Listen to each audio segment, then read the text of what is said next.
everyone, and welcome to Talk Nerdy. Today is Monday, January 28th, and I'm your host, Cara Santa Maria. You know, I say it every week and I'll say it again. Talk Nerdy is and will always be 100% free to download. And the only reason that we can stay afloat is because of the support from listeners just like you.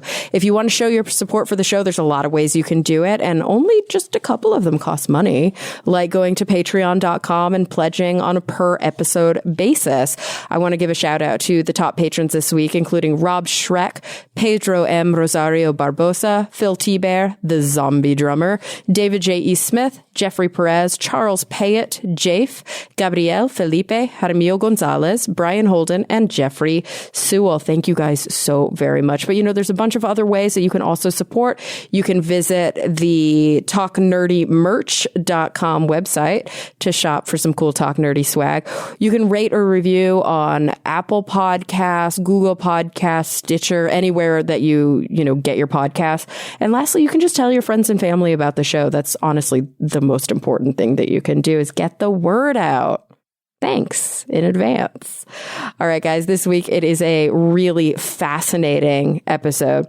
I interview the author of You, A Natural History, Dr. William B. Irvine. Now, Dr. Irvine is a philosopher, and this book is a really cool book because it takes multiple perspectives in telling the story of us, you know, kind of the physics perspective, the chemistry perspective, the biology perspective, the social perspective. You know, you're a member of a species, you're a collection of cells, you're a collection of atoms, but always with a really interesting philosophical bent. And we dig super deep into the Stoic position, something that I really didn't know anything about before.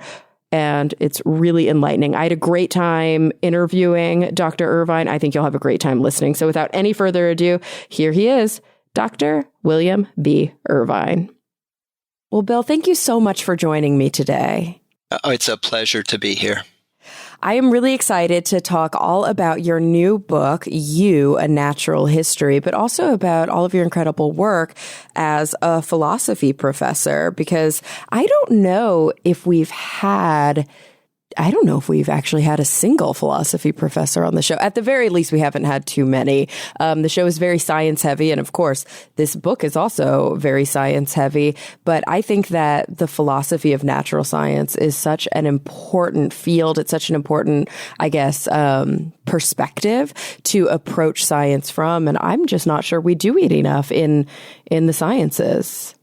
Well, this is science with a philosophical viewpoint, but for ordinary people. So I'm not writing for specialists. I'm not writing for scientists. I'm writing for people who have just had some very basic questions, because I found that I had some very basic questions that it seemed like the sources I was reading always assumed that the answer had been worked out. Now, we don't need to think about that anymore, and let's go on from there. But, you know, when you start talking about species, for instance, it becomes quite an interesting conversation you can have. And so I started thinking more carefully about the things in science I had taken for granted. And this book is the end result of that thought process. Well, and it's so perfect for those of us. I think most of the people who listen to Talk Nerdy are really in a similar boat. I've done a couple of what do you call them? Like polls or surveys of my listenership. And for people who tend to respond to those, of course, it's a small sample and there's some selection bias there. It does appear to be that, a small portion or maybe a decent portion of the listeners are in academia, are working on either their undergraduate degrees or their graduate degrees. But the vast majority of the listeners are, I guess, what I like to call science enthusiasts. People who maybe never formally studied science, but are super interested in it. Will flip to a cool science doc on television, or might pick up, if they're looking at a magazine about to board a flight, they might pick up a Discover or a National Geographic. So I think that this book is just perfect for the people listening to this podcast right now. Well, science is great stuff. It's interesting stuff. It's exciting stuff. And I want to make the claim that you have within you multiple very interesting stories. You have your atoms. Each has its own stories. Your cells have stories. Your species has a story. And they're great stories, and they need to be told. And so I wrote the book, You, trying to tell that story to the best extent that I could. I love that. So really what this is a kind of multidisciplinary approach to the story of me, to the story of you. How does a, geneticist think or perceive what it means to be human and how we got to where we are today? How does an evolutionary biologist, how does a psychologist, how does a physicist? Because of course, all of these different fields of science are valid. All of these different fields of science have very strong theories with multiple converging lines of evidence to support them. Yet they're all a slightly different pair of glasses, aren't they? Yeah, and to get the full picture, you need to, at some level, wear all of the pairs of glasses.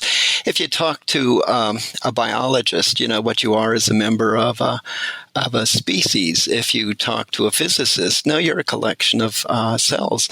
If you talk to a geneticist, they'll tell you, they'll break the news to you that your genes are really in charge. Your genes, some of them have been around for billions of years, and you are simply the machine with which they replicate themselves. No more, no less, and it kind of puts you into a different frame. And then we can have the question of, well, who's right? Is it the physicist? Is it the biologist? Is it the geneticist? Is it the cell biologists? And the answer is, well, they're all right. It's a big picture, and it's a multifaceted picture. And if you want to really appreciate the picture, you have to look at all of the facets. Now, the problem is, any of those facets, you can go really, really deep. Mm-hmm. And so what I tried to do, I was kind of like a diver. I would go into these different areas, go deep, and then surface and simply report, okay, so here's what's lurking there. And so trying to bring things to a level where there's this kind of narrative that runs through the whole story. And at the same time, don't overdose on science.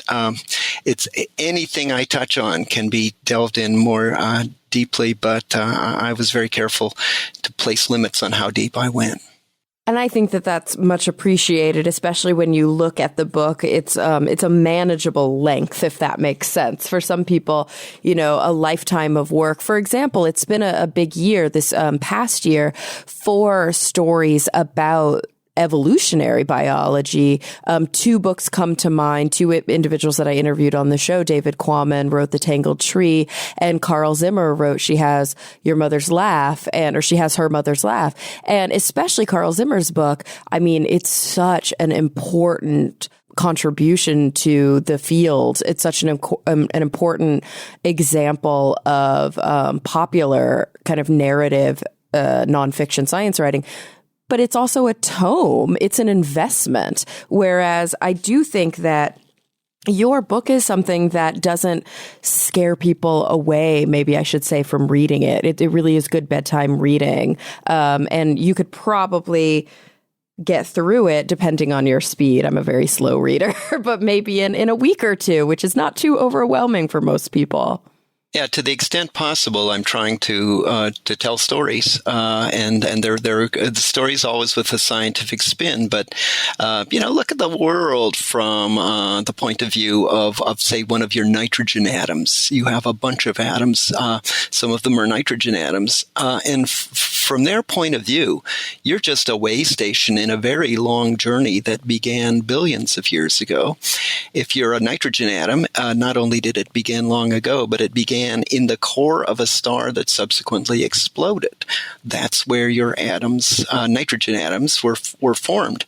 And then the interesting question is, what happened to get them to you? And, you start telling that story. Well, they entered you in the food that you ate. Say you had a steak that had lots of protein, that had nitrogen atoms. Well, where did the cow that steak come from get those nitrogen atoms? Well, from grass. And you can actually trace back a history. Now it becomes highly speculative, before you get very far back. But you're going to end up somehow in the core of a star that exploded.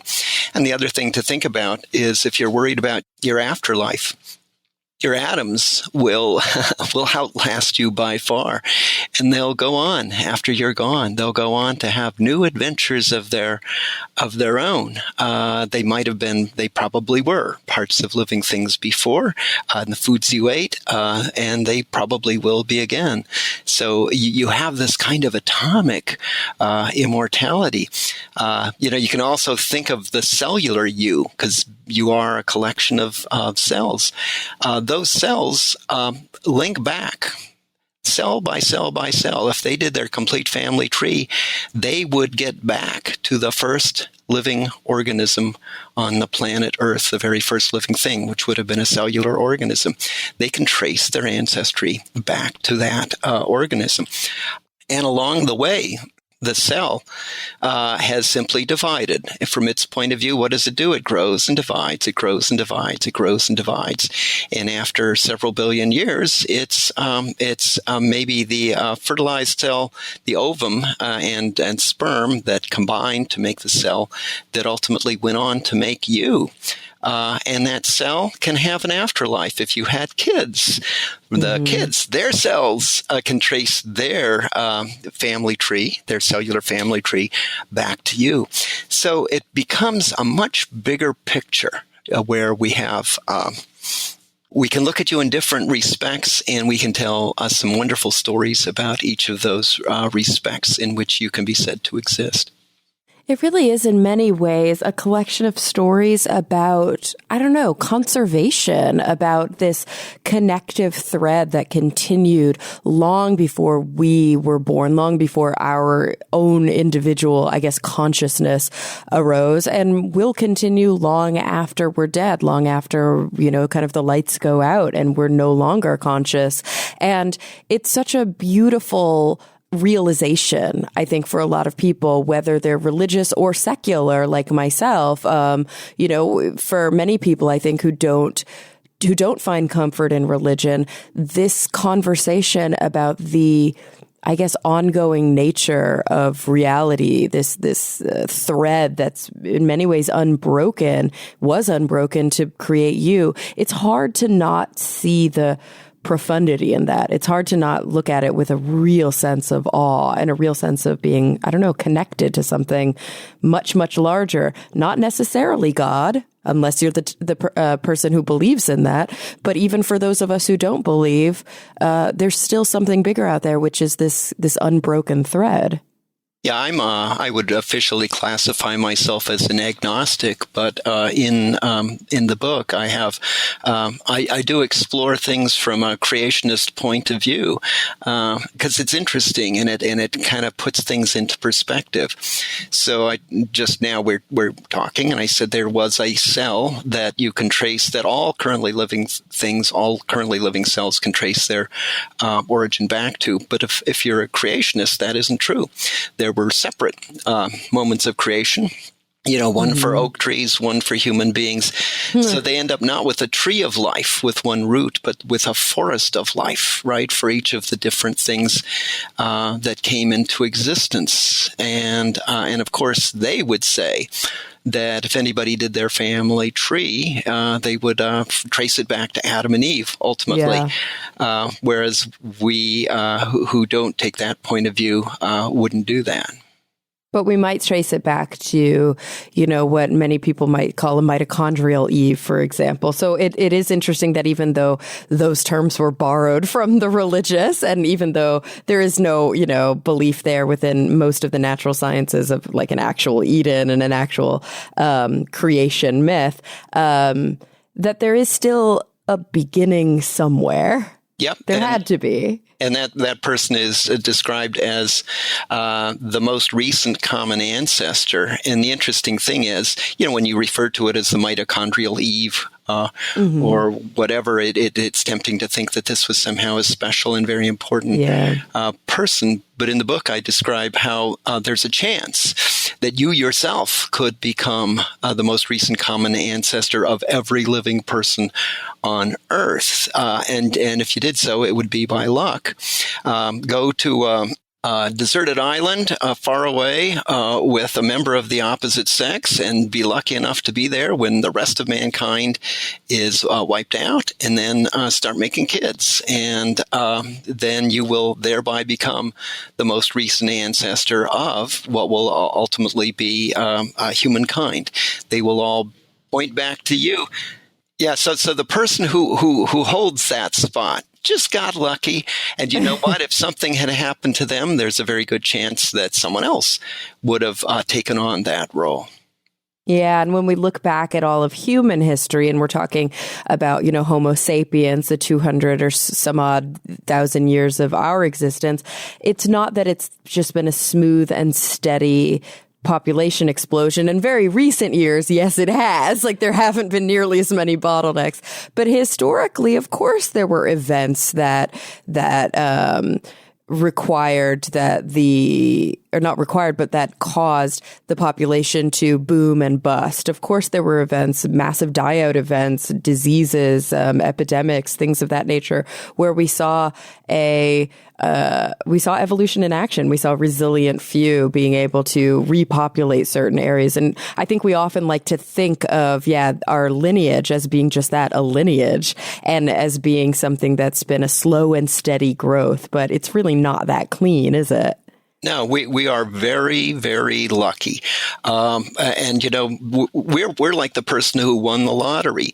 And so the person who won the lottery can think of all sorts of reasons why they were especially deserving, and how it was somehow ordained. And the rest of us look at that person and say, no, that's just the lucky fool who won the lottery. And we're the lucky fools who won the lottery of life. We're still here. Mm-hmm. And through a number of processes, very interesting processes, actually, we have this ability to think and to communicate and to do a variety of things that make us pretty unique among animals on Earth. Now, I'm convinced there is life elsewhere in the universe, and very highly likely, almost certain, there's intelligent life elsewhere in the universe. So we aren't a one-off kind of deal. We got lucky, and there are other places where things have gotten lucky as well.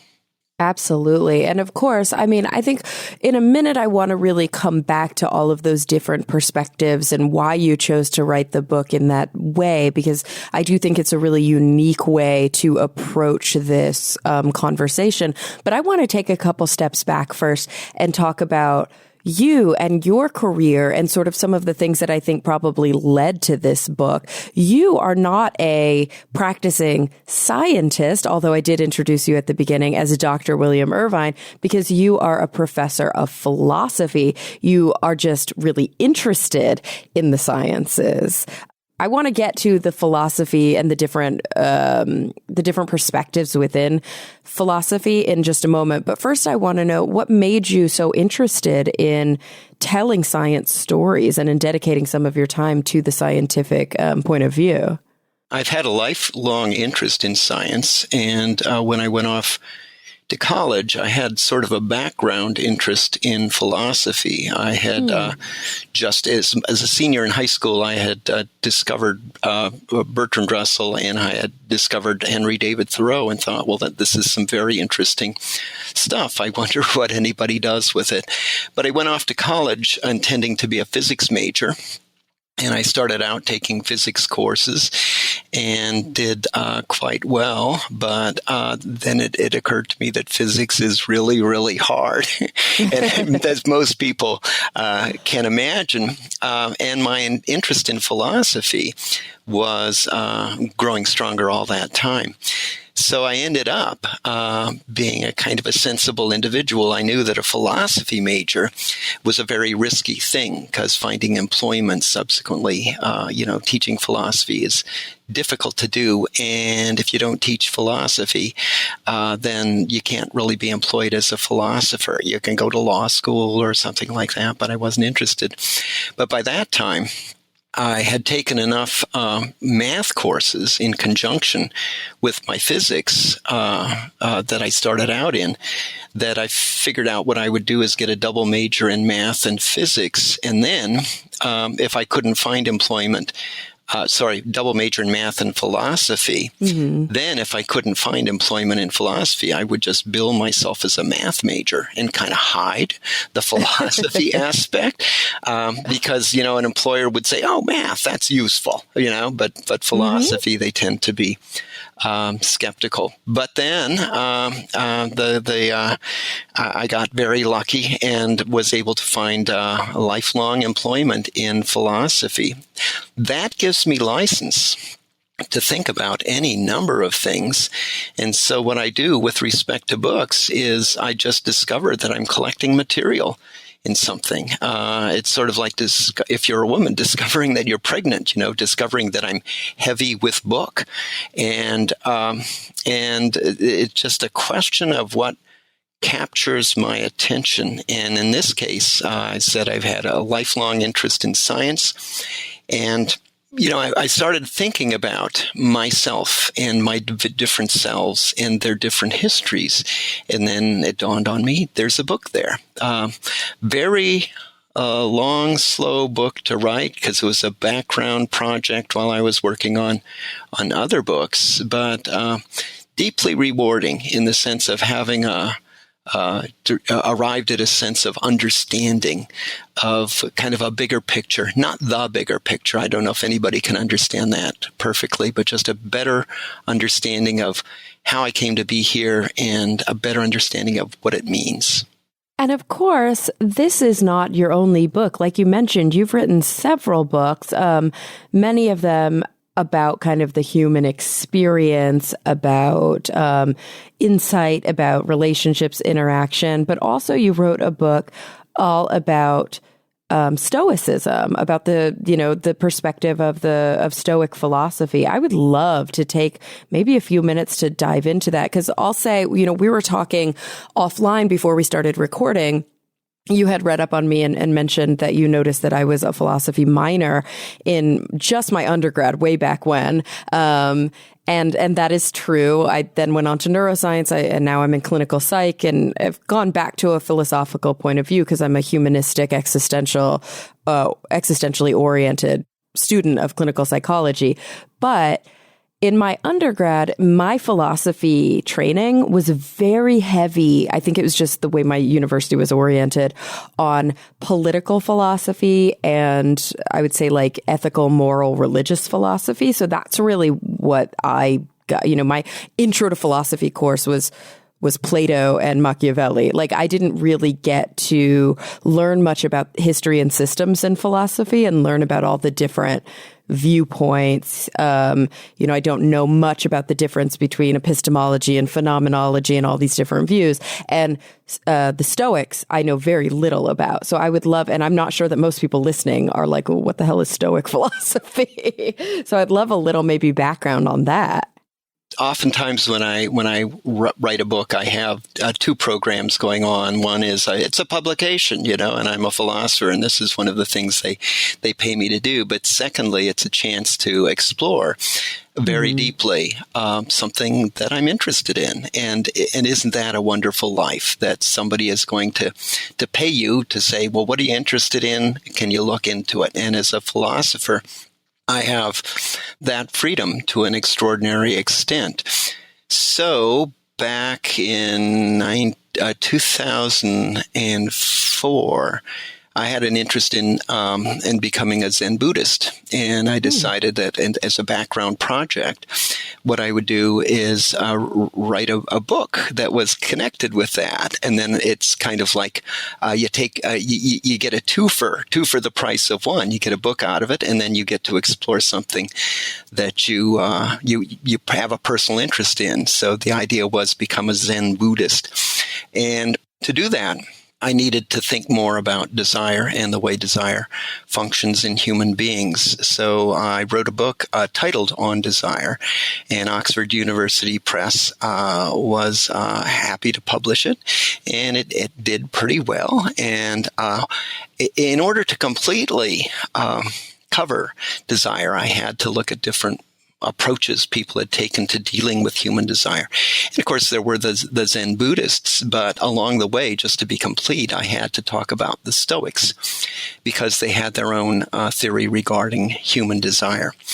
And then, surprise, surprise, I came out of the book realizing that I just really wasn't cut out to be a Zen Buddhist, but that Stoicism worked really fine. You know, it's the kind of thing that you can experiment with for one weekend, and then you will know one way or another whether it's working for you. And working means providing you with a tranquil existence, and that's a word that can be misunderstood many different ways. So, it has to be explored further.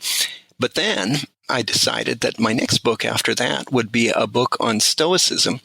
I assumed that, given that it kind of followed on the coattails of the Desire book, there's a good chance Oxford would publish it, and they did. But I also assumed that very few people would be interested in learning about Stoicism. And it turns out I was massively wrong on that respect, because the book has been out for 10 years now and has sold quite well and continues to sell quite well. And in the meantime, there has been this global upwelling of interest in Stoic philosophy. So I was lucky enough to get in the right place at the right time. So that, and I would call myself today, if you said, "What am I?" Well, I'm a Stoic. And then if you're interested, we can explore what that entails. Absolutely. I mean, I don't know if, obviously I've heard of the Stoics, and I think of it as a more like kind of ancient philosophical viewpoint, but of course I'm sure that there's a modern twist that you take to it, but I'm not sure I fully grasp what it is to be a Stoic and how it is maybe different than, I don't know, some other, the viewpoint that I'm most familiar with, which would be the existential philosophers. Okay. Stoicism is about having a good life. And then the question is, so what does that mean? Because it can mean different things to different people. To many of my contemporary Americans, having a good life means owning lots of great stuff and being able to spend lots of money. And the philosophers who have explored that point of view have unanimously agreed, no, that's a recipe for a truly miserable existence.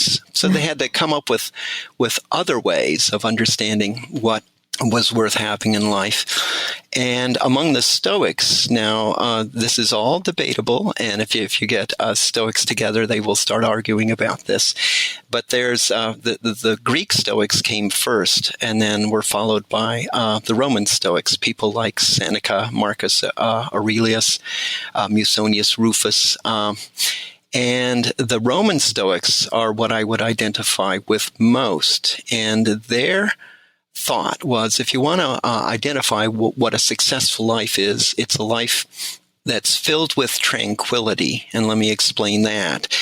Tranquility for them doesn't mean this zombie-like state where you're just kind of zoned out. For them, tranquility means a life with as few negative emotions as possible. So they're against. They want to get rid of grief. They want to get rid of regret. They want to get rid of anger. So you can go through the list of emotions. but that doesn't mean they were anti-emotion. So they had nothing wrong with emotions like delight, like joy even. Now, they weren't out for euphoria because that's not a long-lasting thing and has certain consequences.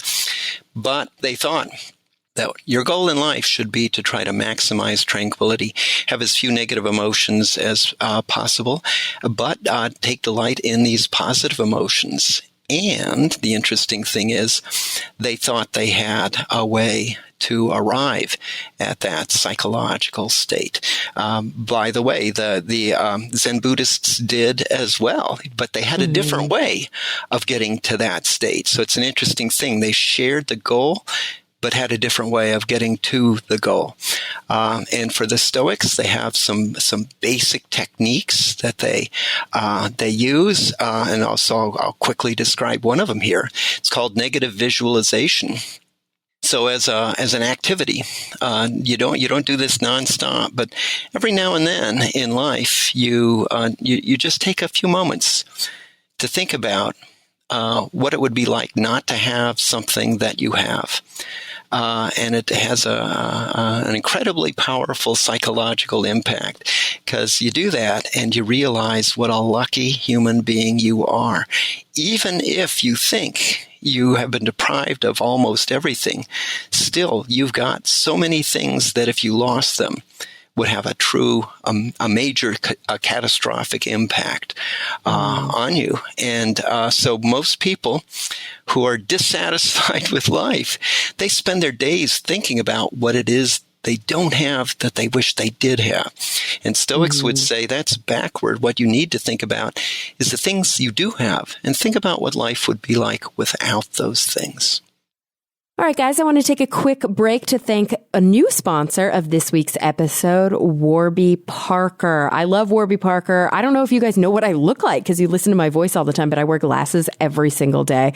And with Warby Parker, it's really easy to accessorize with glasses because they're incredibly affordable. And you don't even have to go to the store unless you want to. Some cities have Warby Parker stores, but you can do this really great thing called a home try-on. It's 100% free. You order 5 pairs of glasses. They send them to you so you can try them on for 5 days. They don't have your lenses in them yet. And you can look in the mirror. You can ask your friends, what they think. There's no obligation to buy. It ships for free, and it includes a prepaid return shipping label. It's awesome. As soon as you decide which pair you want, you can send them back, and then they'll give you a brand new custom pair with your lenses, with your perfect prescription. So great. I just did it, and I am really excited about my new Finch rose crystal glasses. They're so cute.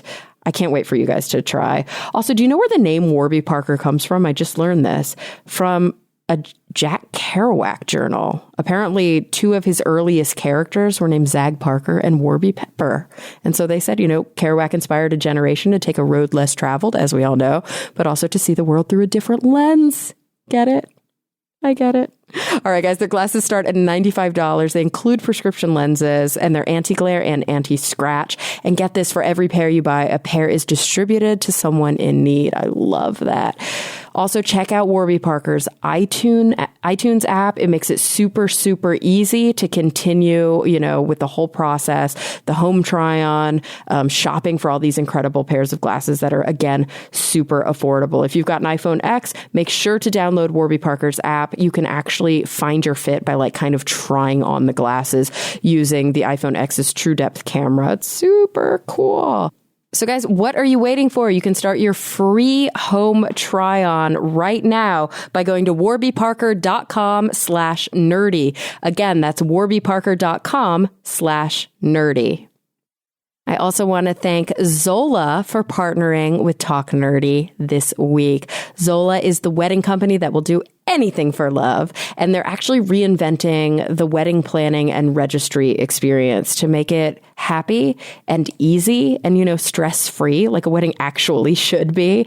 You can join the over 500,000 couples who have used Zola already because it's by far the easiest way to plan your wedding and your registry. You get a free wedding website, you get your dream wedding registry, and also affordable save the dates and invitations and super easy to use planning tools all in one place and all online. Like I said, your wedding website is absolutely free. It's super easy. It only takes minutes to set up because you can choose from 100 really gorgeous designs and they'll fit, anybody's style. You can personalize it, add photos, add FAQs, and then you can put your registry directly on your wedding site so that everybody knows all the details that they need. They can get your wedding gift in one convenient and beautiful place. The registry is awesome, you guys. Your guests will get free shipping and returns, price matching, and a lot more. And there's over 500 top brands from OXO and Cuisinart all the way to Sonos and Airbnb. And you can register for gift cards. That's super important. And also they have the best completion discount out there, 20% off your remaining gifts starting right after your big day. So guys, what are you waiting for? To start your free wedding website and also get $50 off your registry on Zola, just go to zola.com/nerdy. Again, that's a free wedding website and $50 off your registry at zola.com/nerdy. All right, guys, let's get back to the show. I think in some ways, obviously that's not the same. It's a different, like you said, approach to arriving at something of a similar outcome, because I think for most people, peace, joy, love, tranquility, these are goals in life. But when I look at a more kind of existential humanistic view, and of course this is a psychological view that's informed by many philosophers, there's kind of this idea of, I don't know what you would call it, maybe paradoxes, where in order to really understand love, you would have to have experienced loss, or in order to really feel alive and appreciate what we have in life, we have to explore the fact that we are mortal and that we're going to die, because without that one extreme, the other extreme just doesn't resonate the same way. And in that way, I do see maybe a little bit of a parallel there. Well, there's actually experiencing something, but once you experience a loss, then you'll know, wow, I really had something and now it's gone. Mm-hmm. But the psychological insight of the Stoics was, well, but there's something short of actually losing it. Just imagine that you've lost it, and again, I encourage listeners to give it a try in their own life, because I know that. In my life, and certainly in many of the people since this book came out, many people have written to me to ask questions and share their own experience. But for a whole bunch of people, it works wonderfully. And you talk about experiencing love. Mm-hmm. There are a whole bunch of people who experience love and throw it away. And it's just the old story again, that once you have something, then that becomes your new base, that's your point of comparison. And then the question is, well, okay, so now I got this. So what's better than this? Whereas, I've often thought this, if you are part of a loving human relationship, you're the recipient of a human miracle, or as close as it comes on earth, that this sort of relationship could exist between human beings is absolutely wonderful, breathtakingly wonderful. And if you think about it in those terms, it's much easier to retain, keep such an relationship going. And it's an interesting thing, though, because just speaking of love, it seems like love is a dying emotion. I'm not quite sure why, but I talked to my students, and there was a time when if you were in college, you would have experienced love. And now it's true, would seem, now I don't know if this is a scientific survey, but only about half of the students claim to have experienced love. And wow. Yeah, no, it's an interesting thing. And that makes me sad, but there you go. Oh, it makes me sad too. One thing that really strikes me as we're sitting here talking and you're kind of describing both what the ancient Stoics and a much more modern kind of Stoic perspective, entail, is that it's so hopeful. Like I think a lot of people have an idea in their head, because most people, if you were to ask them, like, how many philosophers do you know? They'd be like, I know some armchair philosophers, but they might not know anybody who's like a quote unquote professional philosopher. And if you were to ask them, maybe, when you think of a philosopher, what do you think of? The same way we do this all the time in the sciences. When you think of a scientist, what do you think of? And it's so sad because it's like an old white dude with a beard and a lab coat and crazy hair. And we're like, no, and really trying to kind of adjust those ideas. But I think if you were to ask people, when you think of a philosopher, what do you think of? They would be like somebody who's super depressed. Yeah, I agree with that. And the other thing is about academic philosophers, those who do Stoicism. I'm very, very interested in sort of showing a modern audience that, hey, this stuff they were talking about 2,000 years ago is still utterly relevant and can be useful to you. I certainly have colleagues whose interest in Stoicism is simply to argue, these debates that have been going on for 2,000 years. How come? Because you get a publication, right? And that this is how your career goes forward. And then you can say, but do you practice Stoicism? And they give you kind of a funny look, as if, why would somebody do that? What you do? They're like, I read about it. You think about it, and that's how you make your living. Here's another thing to think about, though, in terms of the Stoics. Back when the Stoics, the Roman Stoics, walked the earth 2,000 years ago, you weren't just a philosopher. You wore many caps. So one of the things you were interested in was science. One of the things you were interested in was human psychology. You were interested in natural science.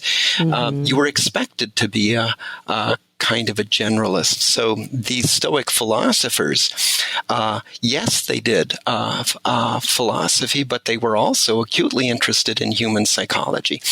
And they studied the people around them and came up with these conclusions about, hey, here's techniques worth trying because they can make a real difference in your life. There's a potentially huge upside with almost no downside. I said before about my thought about becoming a Zen Buddhist, and then you kind of look into what that involves. Okay, so I should probably head off to a monastery and should probably give it at least a decade, and maybe something will come out of it, and maybe something won't. And that's true. And there are people for whom it works, and it's a life-changing thing. But the interesting thing about Stoicism and the Stoic psychology that's used is give it a weekend, and you'll know one way or another. And you don't have to shave off your hair or everything else to do it. So it's beautiful in that sense. Very approachable, very low cost of entry, and yet can be life-changing. And I get emails from people, and apparently it can really touch a person's core in an interesting way. I love that. And so, of course, reading that previous book that you wrote and just doing probably some quick Google searches, individuals can start to inform themselves and learn a little bit more about this Stoic viewpoint. It's interesting because there's so many like quote unquote self-help books out there. I don't know why I said quote unquote. They're legit, like just self-help books. There's so many what I think of as a scientific skeptic, kind of scammy approaches, kind of charlatan, snake oil salesmen out there trying to sell people the good life and make a buck off of their back, trying to kind of, profit off of modern misery. And yet you're saying that there's this interesting Stoic philosophy that's been around for thousands of years. And I don't think most people have heard of it.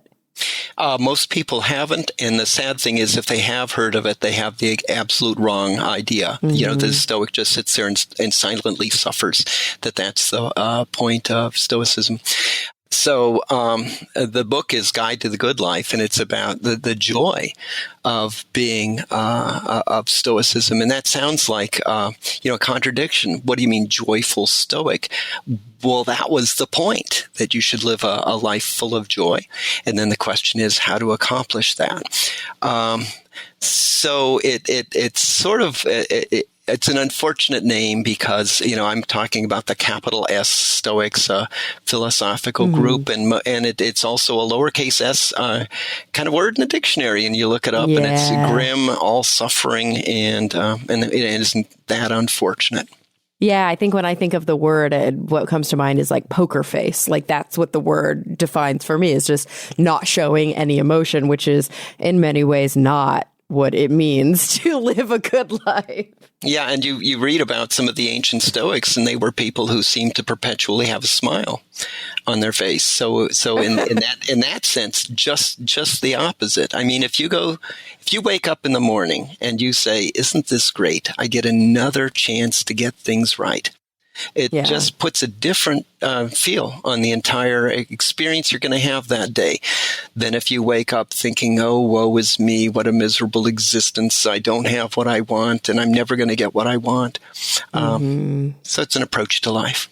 Absolutely. And that, that other approach, the alternative, which is so common and so, I'd say insidious today, really is, well, it is just that. It's insidious. It's just, I see it left and right, this idea of like the haves and the have-nots and keeping up with the Joneses. And I mean, there's so many American expressions to describe it simply because it's probably a completely natural outcome of the capitalist society that, America has grown out of, and of the sort of tribalistic, viewpoints that have developed over a lifetime, not just of American society, but a lifetime of kind of human interaction.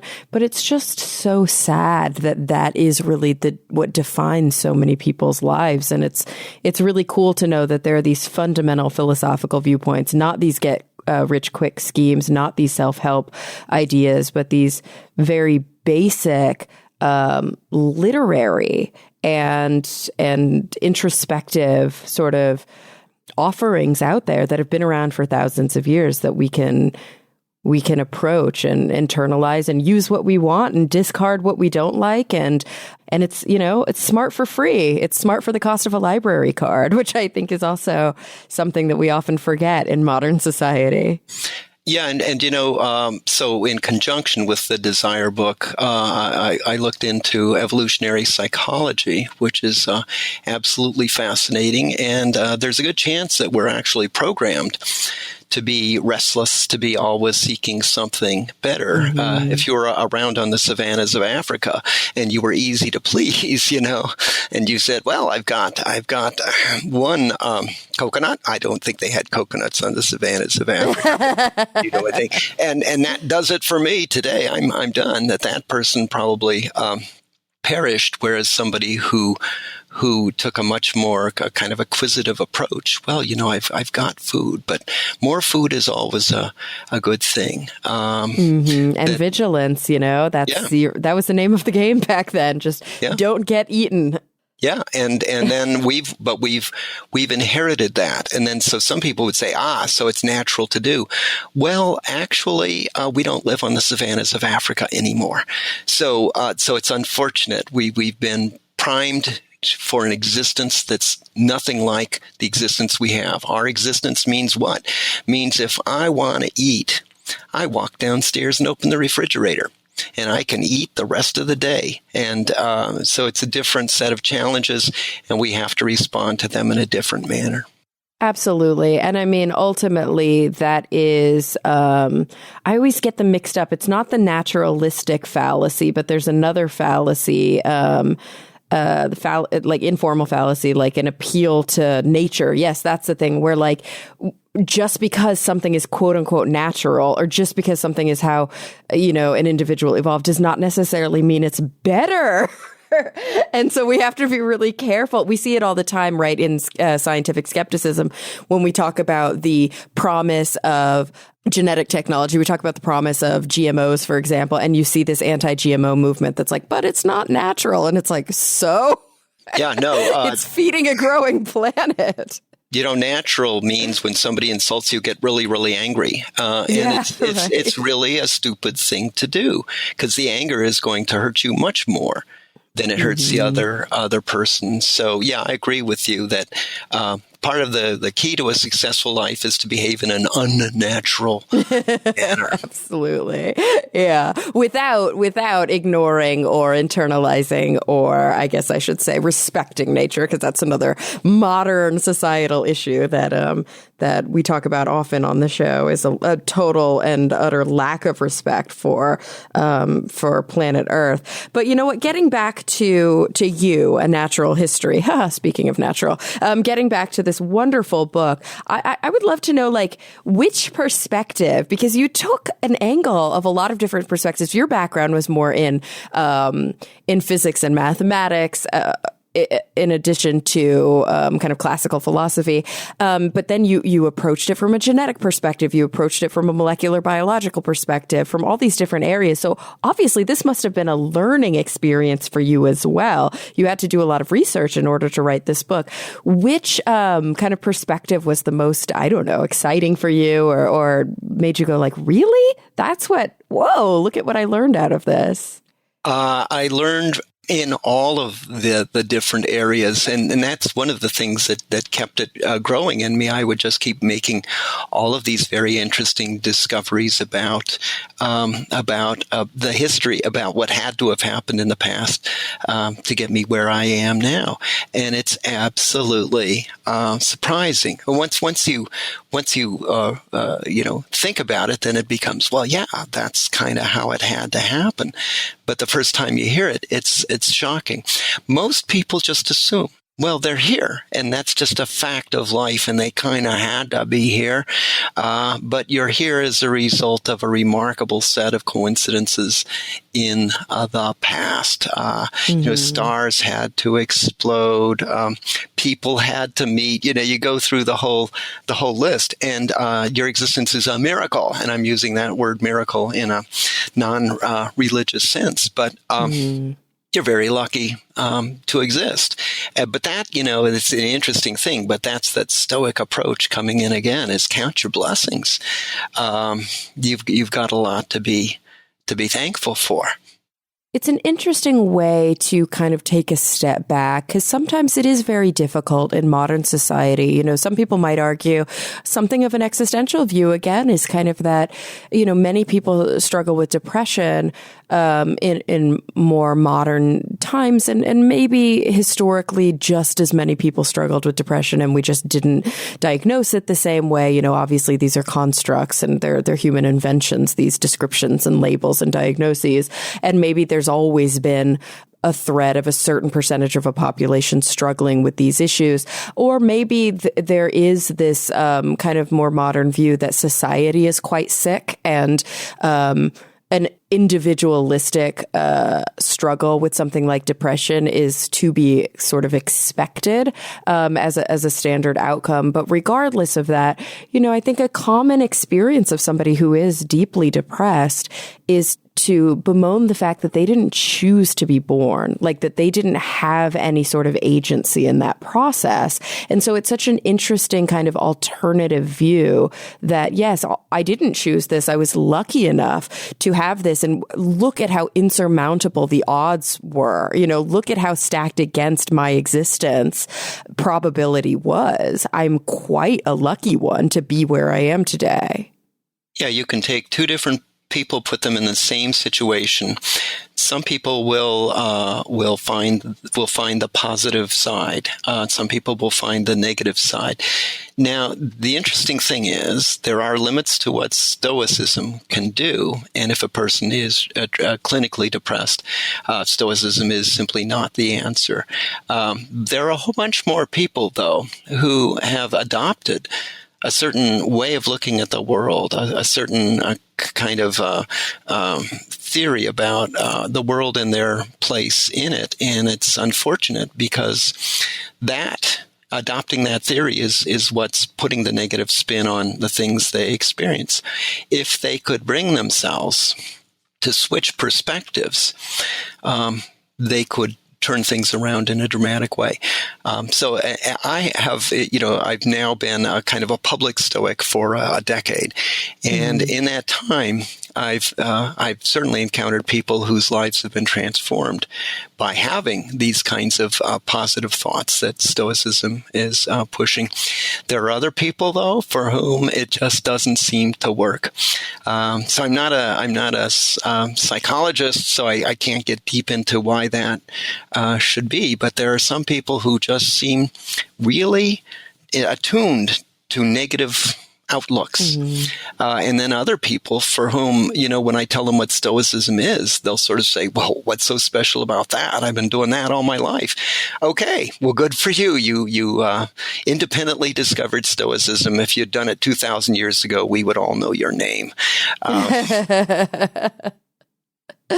And I have to say, I think there's something, and again, this is kind of a more existential view coming through, but when we talk about profundity, when we really talk about, I think, what personal emotional response comes out of reading a book like yours, of understanding the long and windy road to lead to us, and kind of our very special place in the universe, regardless of whether we discover life on other worlds. The odds are in the favor that they do exist, that maybe at some time, some place, there is some existence outside of ourselves. Whether or not we will ever be able to approach them or find them is a completely other conversation. But regardless of that, still, it's the teeniest, tiniest chance that human beings, that Homo sapiens would have ever developed. And regardless of all of that, I personally believe that profundity, awe, these different terms that we use to describe something that's almost indescribable, is almost an ambivalent emotion. It's an emotion that is both beautiful and maybe a little bit sorrowful. It's an emotion that's, maybe for a Stoic like yourself, you find yourself bursting with joy thinking about those things. And for some other people, tears might come to your face and it might be a very complicated feeling. So regardless of whether you view things with a more positive or negative bent, reading a book like this is still going to bring you with a profound sense of wonder. And I think that that's really something that's uniquely human. Yeah, the ability to see something in the world and say, wow, just simply say, wow, is a wonderful ability to have. And there are people who don't seem to be surprised by much, or they don't express it. But the interesting thing about science is that the more you know about science, the more wow moments you have, because you keep going deeper, and guess what? The interesting stuff keeps turning up. So it's an interesting way, an intellectually profitable way to enjoy the wow experience. And you talk about the emotions, the bright and the dark emotions, and whether they can be mixed. I guess, and this is certainly as I'm getting older, I've noticed there are many more moments than there used to be where I'll look at something and I'll think simultaneously how beautiful and how sad. Some events, something that's happened in life is simultaneously. But I think that's part of an insight into life itself. It's this incredible accident, and here we are participating in this incredible accident, and isn't that wonderful? And yet, look at how things work out. So. Absolutely. Well, gosh, Bill, I've kept you for so long at this point, and I would be really remiss if at the end of the show I didn't ask you about my final two questions. They're kind of big picture, and who better to answer them than a professional academic philosopher? So if you're ready, I'd love to ask you the same questions I close every single episode with. Are you ready? I'm ready. All right. So when you think about the future in whatever context is relevant to you right now in this moment, I would love to know first, what is the thing that really does keep you up at night? What is the thing that maybe you truly do struggle with pessimism about? You truly are, deeply worried about, and maybe it's hard for you to come up with an optimistic viewpoint. But then on the flip side of that, what are you really optimistic about? What do you look forward to in the future in maybe a almost a childlike way, or just maybe an untinged way? Well, first of all, just for the record, I have a profound ability to fall asleep and stay asleep, and an unfortunate tendency to wake up at 2 a.m. and then think about whatever project I'm thinking about. So I'm actually not tossing and turning over things. But there are things that I do think about, and things that worry about me, that worry me. Now, there are a whole bunch of different things, but let me raise something that lately I've been thinking about. It's kind of gone to the top of the list, and that is the impact the internet is having on human behavior. It affects a number of things. So thanks to the internet, whatever wild beliefs you have, you can find people on the planet who agree with the beliefs you have. And that it creates this psychological phenomenon known as confirmation bias. So you start going out of your way to find people who will tell you you're right in what you're thinking.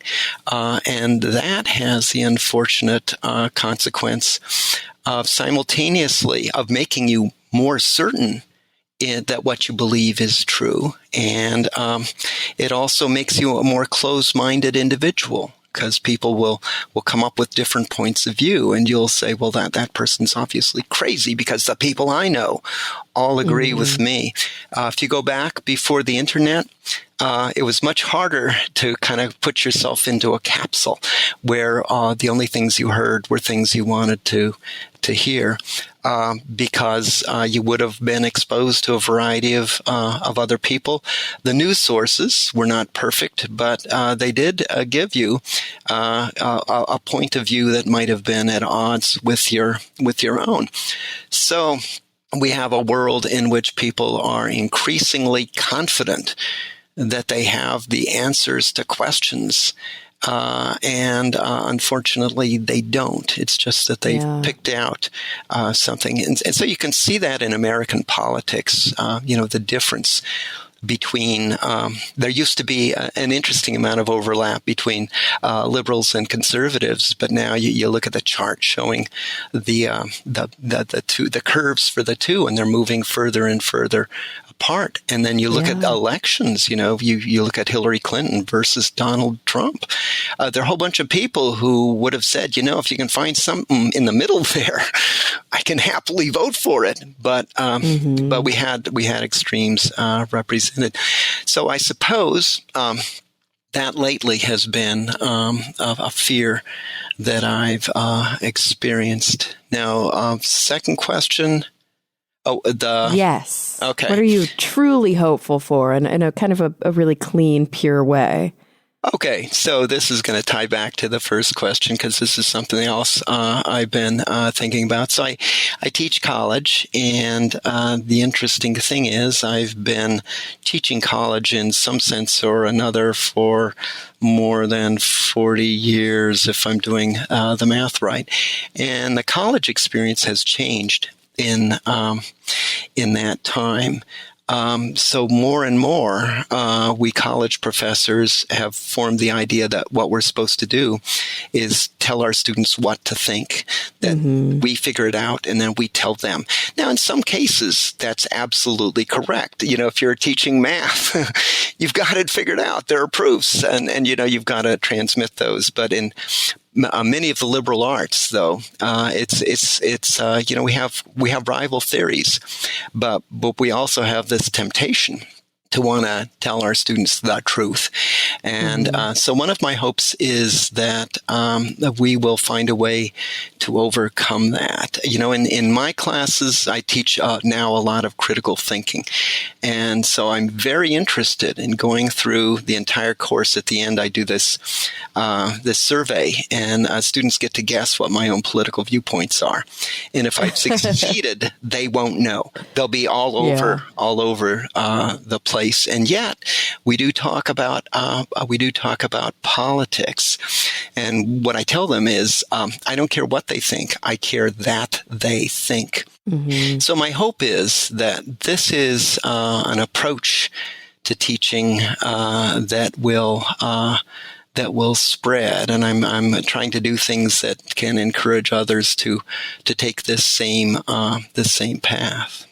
Absolutely. I love that. I mean, obviously, it's directly in line with what we often talk about here on Talk Nerdy, what we definitely talk about on my other podcast that I'm a co-host of, The Skeptic's Guide to the Universe. And it's just, I think one of the most fundamental things that we could be striving towards right now in modern education is critical thinking skills, is not what to think, but how to think. It's the whole, teach a woman or a man to fish, as opposed to giving them a fish. And I think that that's, so important. Anybody who listens to the show hears that reinforced on a regular basis. Bill, this was a really interesting chat. I didn't expect. Obviously, from the book, I expected to have an interesting chat with you, but I didn't expect to get so deep into an understanding of Stoicism, into these kind of deeper philosophical views. I'm so glad that we did, though, because I'm not sure when the last time we had a conversation like this on Talk Nerdy really was. And if my listeners are anything like me, which I assume there's a little bit of crossover, it's why you guys listen to the show, I know that they found it just as deeply interesting as I did. So I have to say, first and foremost, thank you so much for being here. Oh, thank you so much again for having me as a guest. Absolutely. Guys, the book is You, A Natural History by Dr. William B. Irvine. And I want to thank each of you for coming back week after week. I'm really looking forward to the next time we all get together to talk nerdy.